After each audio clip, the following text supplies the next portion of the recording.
Hello, guys. How are you all? I hope you all are doing well. So, today I'm here with the topic life insurance. अच्छा, अब before starting what is the meaning of life insurance, मतलब life insurance क्या है वो जानने से पहले मैं कुछ बहुत इंपॉर्टेंट पॉइंट्स डिस्कस करना चाहूँगी. So let's start with it. अच्छा, एक बात बताइए, क्या कभी आपने सोचा है कि लाइफ इंश्योरेंस पॉलिसी किसको लेनी चाहिए? अच्छा, तो लाइफ इंश्योरेंस पॉलिसी बेसिकली उसको लेनी चाहिए जो कि अर्निंग मेंबर हो. ठीक है, मतलब फर्स्ट फैक्टर ये इम्पॉर्टेंट है कि अर्निंग मेंबर को लाइफ इंश्योरेंस पॉलिसी लेनी चाहिए. अगर कोई फैमिली है उसमें हस्बैंड कमाता है, ठीक है, तो उसको लाइफ इंश्योरेंस पॉलिसी लेना इम्पॉर्टेंट है, मतलब उसको लेनी चाहिए. एंड अगर हस्बैंड है, वाइफ है, दोनों ही कमाते हो, ठीक है, दोनों ही वर्किंग हो, तो दोनों को ही लाइफ इंश्योरेंस पॉलिसी लेनी चाहिए. अच्छा, अब सेकंड फैक्टर इम्पॉर्टेंट क्या है कि is there any financial dependent. क्या मतलब कोई ऐसा है, कोई ऐसा फाइनेंशियल डिपेंडेंट है जिसके मतलब जिसको प्रॉब्लम हो सकती है उस अर्निंग मेंबर के पास वे होने पर. लाइक जैसे कि अगर मैं बात करूं तो कोई पर्सन है, कोई लड़का है जो कि जिसकी अभी शादी ही नहीं हुई है ना, जिसकी अभी शादी ही नहीं हुई है, तो और जो उसके पेरेंट्स हैं, जो उसके फैमिली में जो उसके मम्मी पापा हैं वो अर्निंग है. ठीक है, अच्छा, तो जब अगर उसकी शादी नहीं हुई है, उसके आगे पीछे मतलब उसका कोई फाइनेंशियल डिपेंडेंट नहीं है. ठीक है, मतलब अगर उसकी डेथ होती भी है तो उसकी डेथ होने से किसी पे कोई उसका फाइनेंशियल डिपेंडेंट नहीं होगा, किसी पे अफेक्ट नहीं पड़ेगा कि उसकी डेथ हो गई है तो अब उसका घर नहीं चल पा रहा है ना. तो ये इम्पॉर्टेंट फैक्टर है. तीसरा इम्पॉर्टेंट फैक्टर ये है कि कितनी एज तक का कवर लेना चाहिए. ठीक है, कितनी एज तक का कवरेज लेना चाहिए.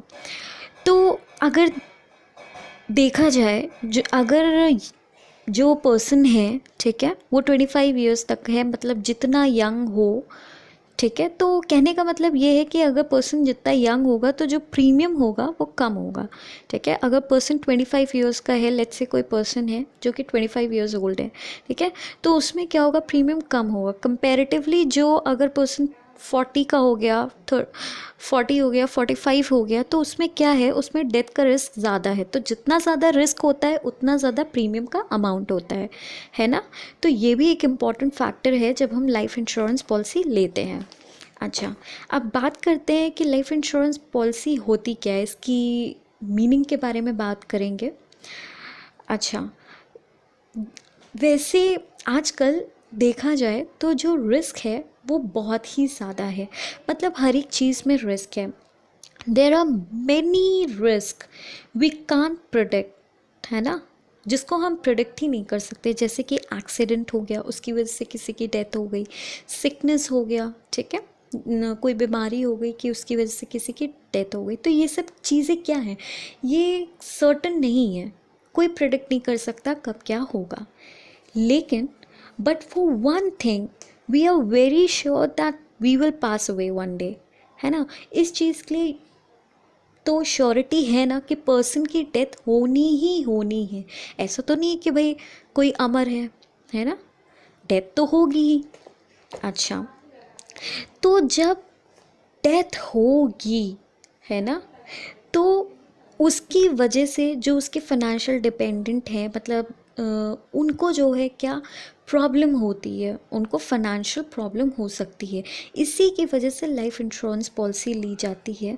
ठीक है, तो कहने का मतलब ये है कि life insurance is a contract. ये कॉन्ट्रैक्ट होता है, एक तरीके का कॉन्ट्रैक्ट होता है which is designed to protect your beneficiaries or financial dependent.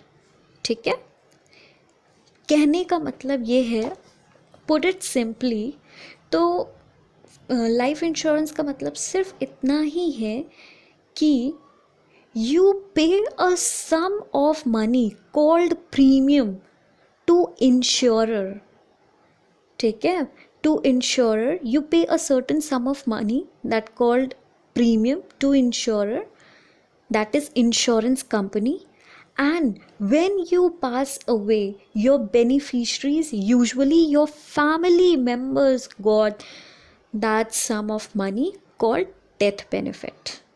Okay, I hope आपको लाइफ इंश्योरेंस पॉलिसी अच्छे से समझ में आया होगा, और जो फैक्टर्स मैंने डिस्कस किए जो कि बहुत इम्पॉर्टेंट हैं लाइफ इंश्योरेंस पॉलिसी लेने के लिए, वो भी आपको अच्छे से समझ में आए होंगे.